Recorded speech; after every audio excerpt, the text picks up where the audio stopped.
Shalom buat kita semuanya. Tidak terasa, sekarang kita sudah berada di akhir daripada tahun 2020. Dalam beberapa jam kita akan meninggalkan 2020 dan kita akan masuk di tahun 2021.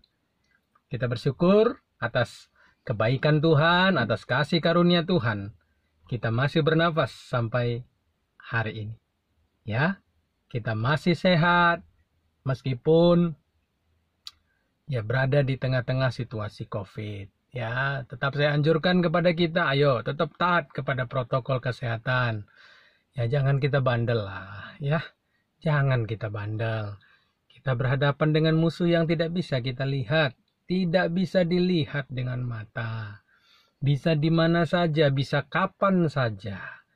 Itu mengenai setiap kita. Kalau kita kena, ayo coba bayangkan kalau kita kena tanpa kita sadari.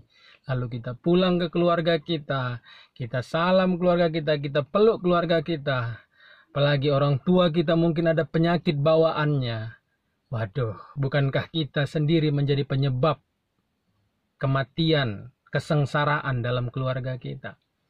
Ayolah ya, mari setiap kita itu taatlah kepada protokol kesehatan. Taat aja, amin ya. Saudaraku yang dikasih Tuhan, di akhir daripada tahun 2020 ini ya tetap di dalam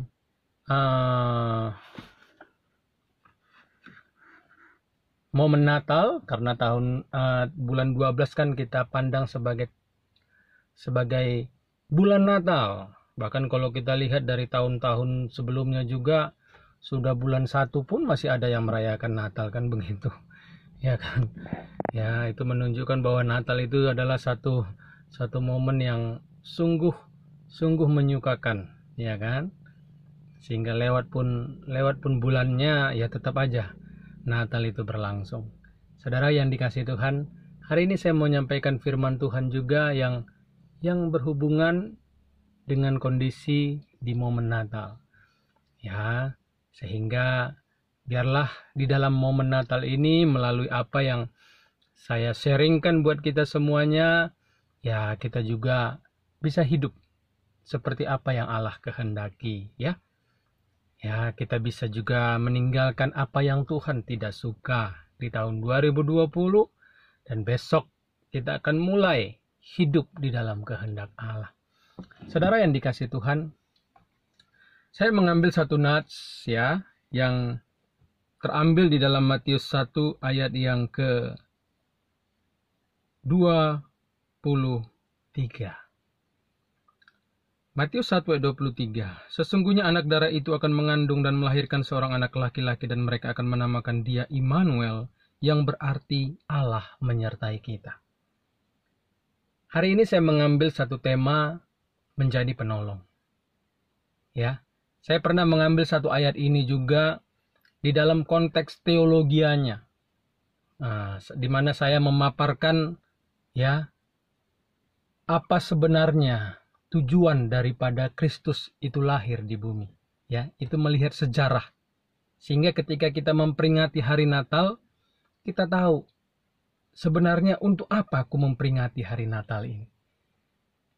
Tetapi hari ini saya akan membukakan dalam versi yang lain, ya. Di mana pernyataan Immanuel, Allah beserta dengan kita, ini harus menjadi kehidupan setiap kita, gereja ataupun anak-anak Tuhan.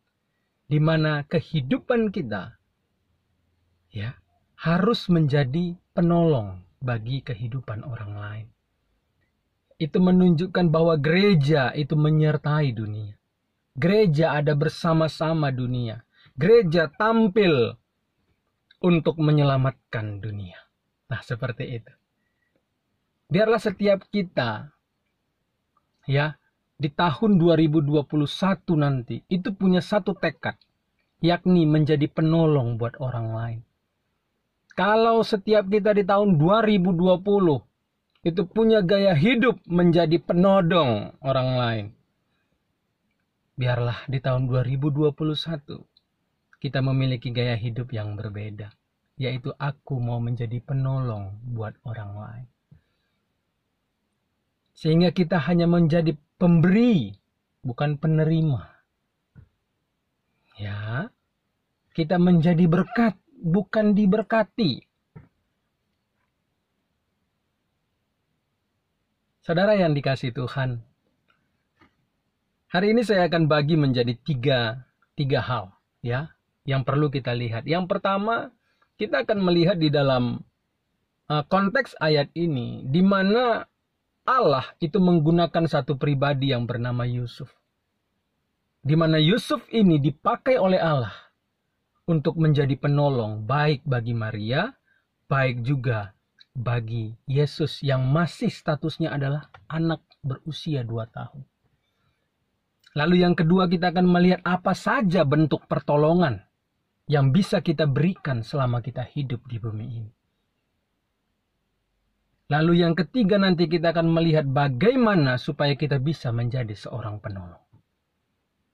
Nah, yang pertama, mari kita lihat dulu bukti-bukti bahwa Yusuf itu adalah seorang penolong. Di dalam Matius 1 ayat 24b, dicatat, ya saya baca aja secara keseluruhan deh, ayat 24. Sesudah bangun dari tidurnya, Yusuf berbuat seperti yang diperintahkan malaikat Tuhan itu kepadanya. Ia mengambil Maria sebagai istrinya. Ya, kalau kita melihat mulai ayat yang ke-18 dan seterusnya, maka Yusuf itu belum menjadikan Maria istrinya.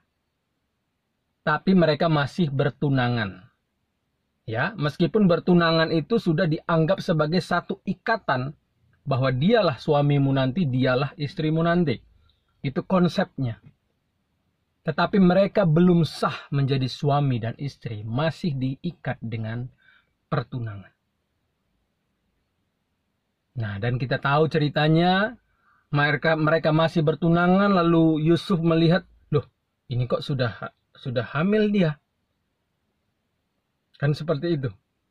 Ketika dia tahu situasi itu, maka dia ingin menceraikan ataupun memutuskan hubungan pertunangan tadi dengan Maria. Lalu Allah datang kepada Yusuf melalui mimpi. Nah, hal ini memperlihatkan bahwa Allah beserta dengan kita. Beserta dengan Maria pada saat itu. Saat Allah memberikan tugas ilahi kepada Maria. Ya, Allah yang disembah oleh Maria dan yang kita sembah bukanlah Allah yang tidak tahu bahaya apa yang akan bisa menimpa Maria. Waktu Allah dengan perantaran malaikat datang kepada Maria dengan satu pesan, maka engkau akan melahirkan, melalui engkau akan lahir sang juru selamat. Maka Allah tidak mungkin tidak memikirkan situasi pada saat itu. Maria masih perawan. Maria belum berstatus istri daripada Yusuf. Maka kalau dia hamil, nah ini akan menjadi aib. Dan ini berbahaya di kalangan orang-orang Israel. Berbahaya karena ada hukum Taurat. Hukum Taurat berkata orang yang kedapatan berzina itu akan dirajam sampai mati. Apakah Tuhan tidak tahu? Apakah Tuhan memberikan tugas ilahi itu kepada Maria lalu ya sudah aku tinggalkan kamu. Apapun yang terjadi padamu ya itu urusanmu. Tidak seperti itu. Ya, ketika Allah memberikan visinya kepada Maria, Allah tetap menjadi penolong bagi Maria. Ya, Allah tetap menyertai Maria sampai visi itu digenapi. Yesus lahir dan terus besar menggenapi rancangan Allah Bapa. Saudara yang dikasihi Tuhan, waktu Yusuf berencana diam-diam mau menceraikan, artinya dengan cara yang baik, dia mau memutuskan hubungan dengan Maria. Ya, secara manusia itu memang benar. Tetapi Tuhan menolong Maria dengan mendatangi Yusuf dalam mimpi. Dan diberitahukan situasi daripada Maria sebenarnya. Sehingga disitulah akhirnya Yusuf mengambil satu keputusan. Mengambil Maria sebagai istrinya. Kenapa dia langsung mengambil Maria sebagai istrinya? Saudara yang dikasihi Tuhan, Maria posisinya sudah hamil. Akan sangat membingungkan bagi orang-orang Yahudi pada saat itu. Ketika dalam posisi Maria itu masih bertunangan, dia sudah hamil. Maka memang diperlukan status suami istri di situ. Tuhan berkata kepada Yusuf, jangan engkau takut mengambil Maria itu sebagai istrimu. Dan dijelaskan semuanya. Akhirnya Yusuf, saya yakin ketika Tuhan menyampaikan hal seperti itu, Yusuf mengerti apa tindakannya selanjutnya. Dia harus menikahi segera Maria. Karena situasi Maria itu mengandung. Sehingga ketika mereka menjadi suami istri, kehamilan daripada Maria itu bukan sesuatu yang dipertanyakan lagi oleh banyak orang. Ya kan? Kehamilannya itu bukan sesuatu yang dipertanyakan lagi. Tuhan menolong Maria. Tuhan tidak tinggal diam, Tuhan biarkan saja Maria mengalami celaka. Tidak. Tuhan lihat, Tuhan tahu kalau apa yang Tuhan berikan kepada Maria sebagai tugasnya, ya Tuhan juga tahu lah. Kalau begini saya biarkan, ini bisa bahaya Maria. Kalau Maria bahaya, ya visi daripada Allah itu pasti gagal. Nah, jadi Allah sebenarnya turut bekerja di situ, menolong, menyertai Maria. Bersama-sama tetap dengan Maria. Ya. Dan dia memakai Yusuf sebagai penolong Maria. Mari setiap kita juga di momen-momen Natal ini, dalam kehidupan kita, ayo jadi penolong bagi sesama kita. Ya, jangan jadi penodong. Bedanya cuma di L dan di D. Satu penolong, satu penodong. Nah, itu. Nah, ya. Jangan seperti itu. Lalu bukti kedua, Matius 2 ayat 13 sampai 14. Dicatat demikian, setelah orang-orang Majus itu berangkat, nampaklah malaikat Tuhan kepada Yusuf dalam mimpi dan berkata, bangunlah, ambillah anak itu serta ibunya, larilah ke Mesir dan tinggallah di sana sampai aku berfirman kepadamu, karena Herodes akan mencari anak itu untuk membunuh dia. Maka Yusuf pun bangunlah, diambilnya anak itu serta ibunya malam itu juga. Ya, jadi nggak tunggu-tunggu lagi. Begitu dapat mimpi, saat itu juga dia bawa. Ya, lalu menyingkir ke Mesir dan selanjutnya dan tinggal di sana hingga Herodes mati. Hal itu terjadi supaya genap yang difirmankan Tuhan oleh Nabi, dari Mesir kupanggil anakku. Saudaraku yang dikasih Tuhan. Ini bukti kedua di mana Yusuf itu dipakai Tuhan. Dipakai oleh Allah sebagai alat kebenaran untuk menolong. Dan di sini yang dia tolong adalah Yesus yang masih berstatus anak 2 tahun. Ya. Apa yang Allah rancangkan melalui Maria, tetap Allah beserta dengan Maria. Walaupun Yesus sudah lahir, Allah tidak meninggalkan. Allah tetap bersama-sama dengan mereka. Karena apa? Ada ancaman demi ancaman. Allah sudah tahu semua itu. Rencana jahat Herodes, Allah tahu. Sekali lagi saya mau katakan kepada kita, jangan jahat. Ketika kita jahat, Allah tahu. Ya, jangan kita pikir aman loh kita. Orang nggak tahu itu yang punya, yang berkuasa mencabut nyawa kita kapanpun itu. Tuhan tuh. Jangan jahat, dia cabut nyawa kita, masuk neraka lah kita. Capek kita muji nyembah. Kalau hidup jahat, dicabutnya nyawa kita, selesai. Game over. Gitu loh. Jadi penting ya. Kembali saya ingatkan itu, jangan seperti Herodes kita hidup. Ya, Tuhan menjadikan Yusuf sebagai penolong. Yusuf membawa Yesus dan juga Maria ke Mesir. Dan melalui jalan itu, Yesus terus bertumbuh menjadi besar. Ya, dan pada akhirnya mereka kembali lagi ke Israel, khususnya ke Nazaret. Nah, ini dia bukti bahwa Yusuf itu menjadi penolong dipakai Tuhan. Bukti bahwa Allah menyertai Maria dan juga Yesus. Saudara yang dikasihi Tuhan, lalu yang kedua yang kita perlu lihat adalah apa saja bentuk pertolongan bagi setiap kita. Ya, artinya kita menjadi penolong itu apa saja sih bentuknya? Nah, yang pertama, ya, yang perlu kita ketahui adalah pertolongan itu berarti memberikan keselamatan buat hidup orang lain. Itu pertolongan.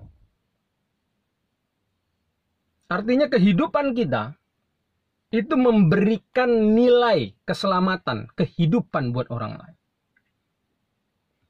Ingat, standar hidup kita bukan baik, tetapi standar hidup kita adalah benar.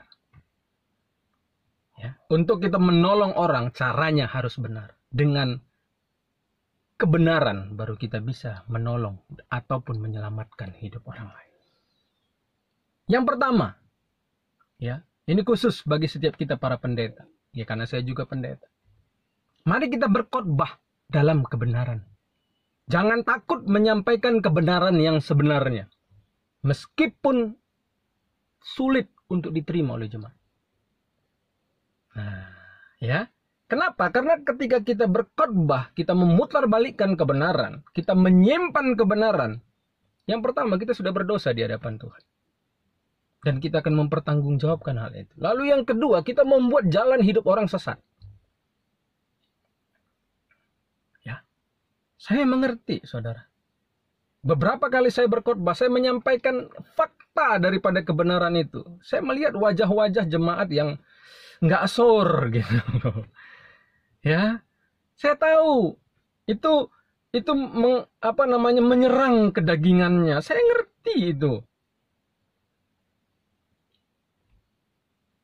Mungkin ketika saya akan kembali lagi ke gereja itu, dia tahu saya yang gereja, mungkin saya yang akan korban, mungkin dia nggak akan hadir. Tapi tidak apa-apa. Karena prinsip yang saya miliki adalah begini, saat Anda dengar kebenaran, nanti saudara akan cross-check sendiri, apakah yang saya katakan itu sesuai dengan firman Tuhan atau tidak. Seringkali kan kebenaran itu tidak enak ya kita terima. Kita tolak dulu, tapi suatu hari nanti kita akan berkata, ternyata benar kata si A itu. Itu prinsip yang saya pegang. Sehingga ketika saya berkhotbah, ya saya bukan berkhotbah untuk menyenangkan hati manusia. Karena Paulus berkata apa? Kalau kita masih mencoba menyenangkan hati manusia, kita bukan hamba Allah. Itu masalahnya. Kita ini hamba Tuhan atau hamba manusia. Ya, hati-hati pengkhotbah. Pemberita firman, hati-hati loh. Pengajar Alkitab, hati-hati.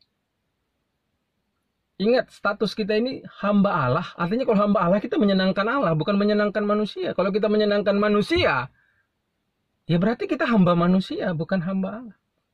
Nah, itu Paulus yang bicara loh. Makanya standar seorang hamba Allah itu adalah ya menyukakan Allah, bukan menyukakan manusia. Jangan merasa ketika aku menyukakan manusia dengan khotbahku itu menyukakan Tuhan. Belum tentu. Baik belum tentu benar. Benar meskipun itu tidak menyenangkan, itulah kebaikan sebenarnya. Makanya Anda juga, saudara-saudara yang sebagai jemaat juga, saudara harus bisa peka. Ini orang nuntun saya untuk benar atau nuntun saya untuk tidak benar sebenarnya. Karena diberikan apa yang menyenangkan telinga saja.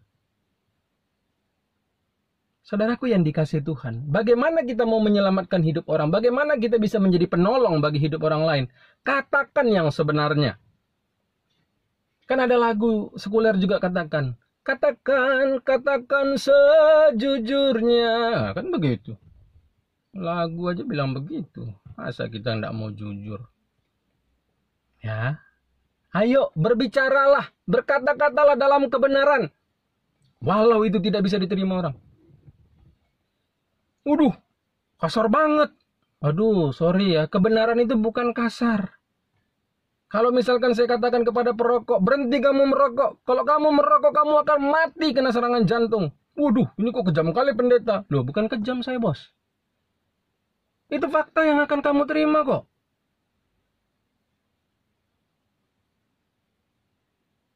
Benar tidak?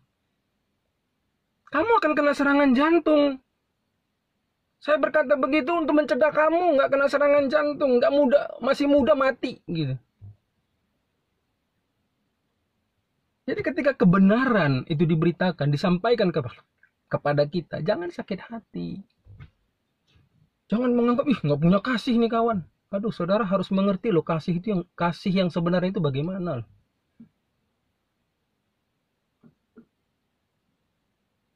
Kasih itu bukan sesuatu yang enak didengar. Kita berdosa kok sesuatu yang enak didengar. Harus tinggalkan dosa dong, itu baru kasih. Ya, hati-hati loh kita.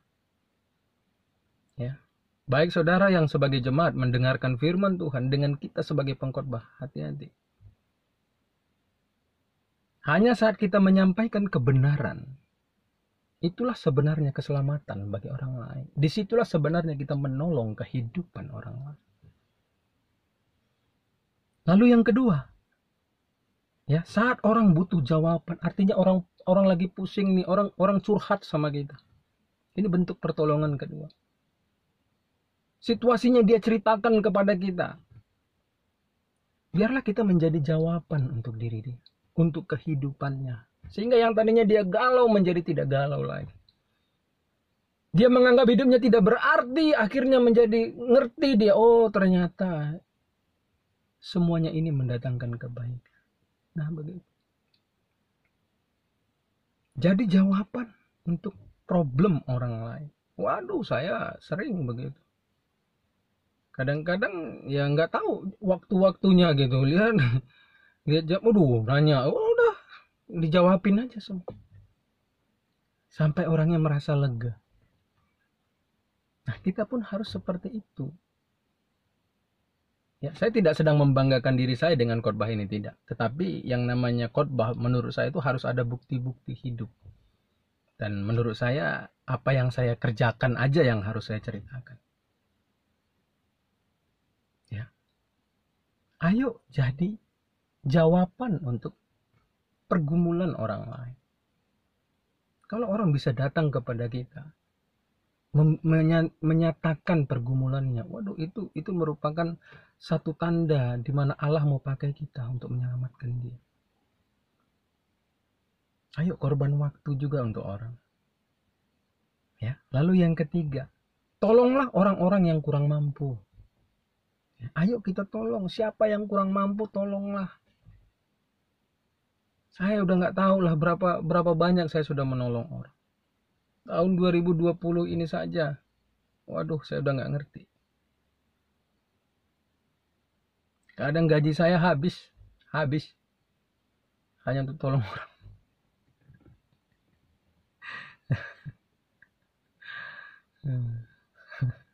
Capek-capek kerja per 1 bulan habis untuk nolong orang. Aduh, nggak ngerti lah, bener nggak ngerti. Tapi ya bangga aja gitu bisa dipakai Tuhan untuk menjadi penolong bagi orang lain. Ya, ayo di tahun 2021 ini nanti, ayo terus kita jadi penolong bagi orang lain. Ya, pikirkan apa yang bisa kita lakukan. Ya, dengan uangku ini, dia bisa hidup sekian lama. Ya kan? Daripada dengan uang itu kita beli mobil, aduh. Beli rumah baru, padahal ada rumah, adanya mobil gitu. Ya, lebih bagus apa yang kita miliki. Itu membuat orang lain bisa melanjutkan kehidupannya. Itu jauh lebih baik gitu loh. Daripada apa yang kita miliki hanya untuk memperbesar harkat diri. Aduh. Ayo jadi penolong buat orang lain. Ayo jadi penolong buat orang lain ya.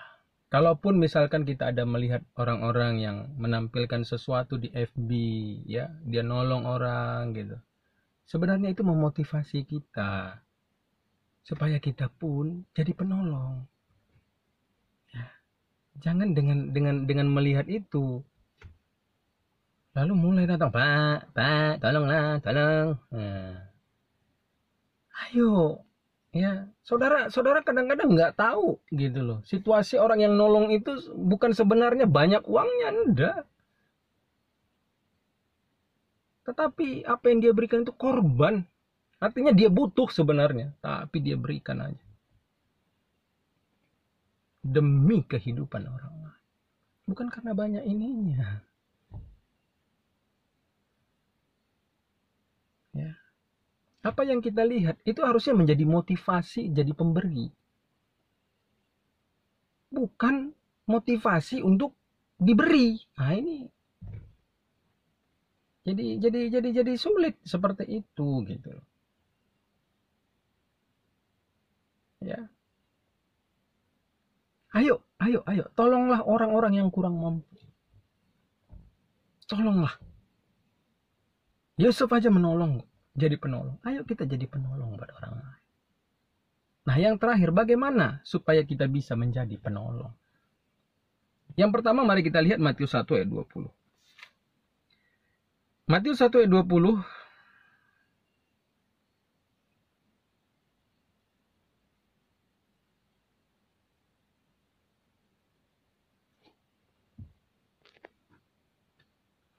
Tetapi ketika ia mempertimbangkan maksud itu, malaikat Tuhan nampak kepadanya dalam mimpi dan berkata, Yusuf anak Daud, janganlah engkau takut mengambil Maria sebagai istrimu. Sebab anak yang di dalam kandungannya adalah dari Roh Kudus. Itu bukan hasil perselingkuhan gitu. Jangan kau takut, Yusuf. Ya secara manusia kan dia takut dong. Takut dalam pengertian, waduh ini jangan-jangan saya dipermainkan kawan ini, kan begitu. Oh, kita masih tunangan kok kamu udah hamil. Secara logika manusia nggak ada manusia yang hamil begitu saja, tring hamil tanpa hubungan suami istri, kan begitu. Nah, tapi Tuhan datang kepada dia, jangan kau takut. Ya, artinya Tuhan sedang berkata begini kepada Yusuf, Suf, wanita yang kau pilih ini tidak salah, Suf. Langkah yang kamu ambil ini tidak salah. Ini udah langkah yang benar, Suf. Kenapa? Karena langkah yang diambil Yusuf, apalagi ketika dia mengambil Maria sebagai istri, itu menyelamatkan Maria. Makanya poin pertama untuk kita bisa menjadi penolong adalah jangan kita takut kalau itu benar. Ya. Jangan takut kalau itu memang benar. Itu penting sekali. Kadang banyak kita yang takut kepada kebenaran. Takut diasingkan, takut nggak diundang khotbah, takut nggak disukai orang. Aduh, akhirnya apa? Wah, kita berusaha menyenangkan orang, meskipun menuntun orang sebenarnya ke jalan yang tidak benar, tidak sesuai firman. Yang penting saya diundang, yang penting duit datang terus. Penting orang suka sama saya. Wah, sehingga sebenarnya kita tidak menyelamatkan hidup orang itu. Bahkan kita sendiri tidak menyelamatkan diri. Ya, untuk menjadi seorang penolong jangan takut kalau itu memang benar. Ya memang begitu fakta firman, ngapain saya harus takut? Itu prinsip yang saya pegang. Orang itu katanya, ngapain saya harus takut? Karena kebenaran bukan apa yang menurut saya benar, tidak. Tapi kebenaran itu adalah data Alkitab. Oh, datanya begitu.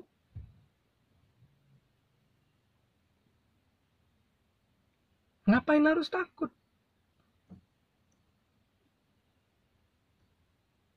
Makanya saudara kalau berteman dengan saya di FB, ya saudara lihat sendiri bahasa saya bagaimana. Bukan saya mau sok jagoan di hadapan banyak orang, enggak. Saya mau berdiri di atas firman. Orang itu kata firman kok. Saya ini duta kerajaan Allah. Ya maka apa kata kerajaan Allah itu aja yang saya sampaikan. Enggak saya main-mainkan itu semua. Lalu ya supaya gimana orang suka sama saya. Oh enggak. Kebenaran adalah kebenaran. Kebenaran itu bukan kebenaran tidak mengikuti saya, tetapi saya mengikuti kebenaran itu. Ya. Jadi untuk menjadi penolong jangan takut kalau itu benar. Yusuf diingatkan, jangan kau takut mengambil Maria itu sebagai istri. Itu sudah langkah tepat. Dan lihat kan, Allah tetap bekerja. Ya sama, kalau kita mau tetap hidup di dalam kebenaran, menyatakan yang benar, Tuhan campur tangan dalam hidup kita. Kalaupun kita lengser, ya nggak apa-apa lengser, nanti Tuhan buka yang lain. Nggak usah takut. Ya, lalu yang kedua, Matius 1 ayat 24. Sesudah bangun dari tidurnya, Yusuf berbuat seperti yang diperintahkan malaikat Tuhan itu kepadanya, yang mengambil Maria sebagai istri. Ya. Yang kedua yang perlu kita lakukan sebagai seorang penolong adalah mari kita taat terhadap suara Tuhan, taat kepada kebenaran. Karena suara Tuhan adalah kebenaran. Waktu Tuhan berkata jangan takut ambil dia menjadi istri, itu kebenaran bagi Yusuf. Dan Yusuf melakukan itu. Dia melaksanakan di dalam ketaatan. Ketika dia melaksanakan, itu artinya dia taat kepada Allah. Kan begitu. Ya, saudaraku yang dikasih Tuhan, mari kita taat terhadap suara Tuhan. Mari kita taat terhadap firman. Mari kita taat kepada kebenaran. Karena itu yang membuat kita menjadi penolong. Jangan taat kepada yang tidak benar. Jangan taat kepada sesuatu yang kelihatannya saja benar. Taatlah kepada yang benar saja. Karena kita berurusan dengan Allah yang bisa mengetahui mana yang benar, mana yang kelihatannya benar, mana yang sebenarnya tidak benar. Kiranya firman ini memberkati kita semuanya. Ya, selamat akhir tahun dan menyambut tahun yang baru 2021. Ayo kita berubah. Jadilah penolong di tahun 2021. Tuhan Yesus memberkati kita semuanya. Amin.